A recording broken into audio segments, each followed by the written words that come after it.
क्योंकि आप legal aspects की बात करें, let me bring in Ishkaran as well. Ishkaran, when the investigation, the interrogation of the first round happened in Ranchi, then why did the ED officials turn at his residence in the national capital? And because the chief minister already said, Mr. Khatri is repeating that he said he will, appear before the agency, or rather answer questions or record a statement on the 31st of January.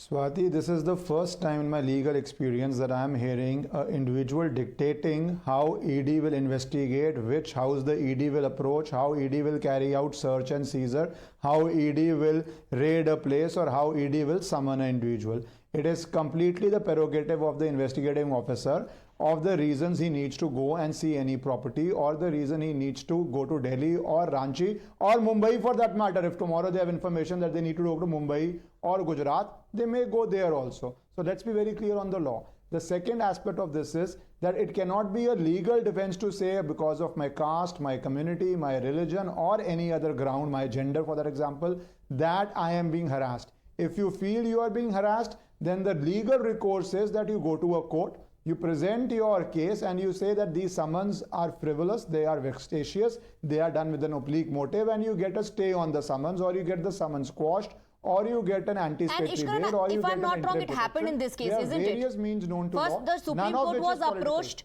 then they were asked to go to the High Court, and the High Court had dismissed the petition, isn't it, against the summons? The approaching of the courts happened in this case as well. That's what I'm saying. That's what I'm saying, Swati. Your research is there. The fact is, if any accused gets a summon, forget you be a chief minister or you be an ordinary citizen on the road, there is a legal recourse to it. And that legal recourse either goes in your favor or in the favor of the investigative agency. But to then play politics and say I am being summoned because of X, Y, and Z reason is not tenable. Also, one more point we have to understand here. If an ordinary citizen was summoned once, twice, thrice, this is not, I would say ED is being very generous in this case. I do not know many private citizens who get this opportunity of saying 6 summon ho ya 16 summon ho, hame farak nahi padta hai. That is not available to an ordinary citizen in this country. So if anything, you should ask Sanju Verma the question, why is ED so generous? For once you should ask that why is ED not being tougher on this, because ED usually is way tougher on this. So we frame the debate in the manner we want to and say ED is politically biased. But the reality is, I think ED has been exceptionally generous in this case. Tehseen What Poonawalla? ED does in future, we will have to see those Tehseen actions. Poonawalla, the but ED till, just last point, Yes. till you get relief from court, you cannot play politics. That will not be a ground to escape your ED investigation. Okay, you cannot escape this, you cannot evade this and hide behind the excuse that, listen, people only in the opposition are being targeted. Tehseen Poonawalla, according to Ishkaran, the ED in fact has been generous in case of Hemant Soren. The BJP says this is a coming together of corrupt individuals, and this is what you are presenting in front of people, the INDI bloc.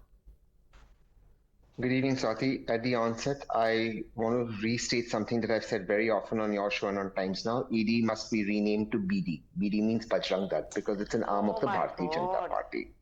Secondly, out of the raids that the ED has done on politicians, 95% are people from the opposition. Third, there's a gentleman called Y.S. Chaudhary from Andhra Pradesh, a member of parliament.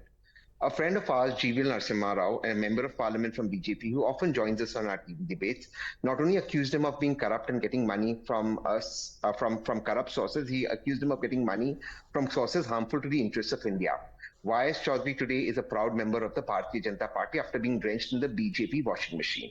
No ED investigation happened against him. BJP itself removed a white paper against Himanta Biswa Sharma, who today is the Chief Minister of Assam and is now turned approver. But there was even greater magic that took place. The magic started unfolding when Chhagan Bhujbal and Ajit Pawar, who Devendra Fadnavis said, "Main chakki pisauga," ED went to court and said, listen, we cannot prosecute Chhagan Bhujbal because we have lost the file. And you're talking about raids. In Karnataka, BJP MLA was caught with 9 crore rupees cash. In court, the agency goes and says, we are sorry that we cannot prosecute him because we raided him without taking his permission and informing him that we are going to raid. Case closed. Let me go to the next case.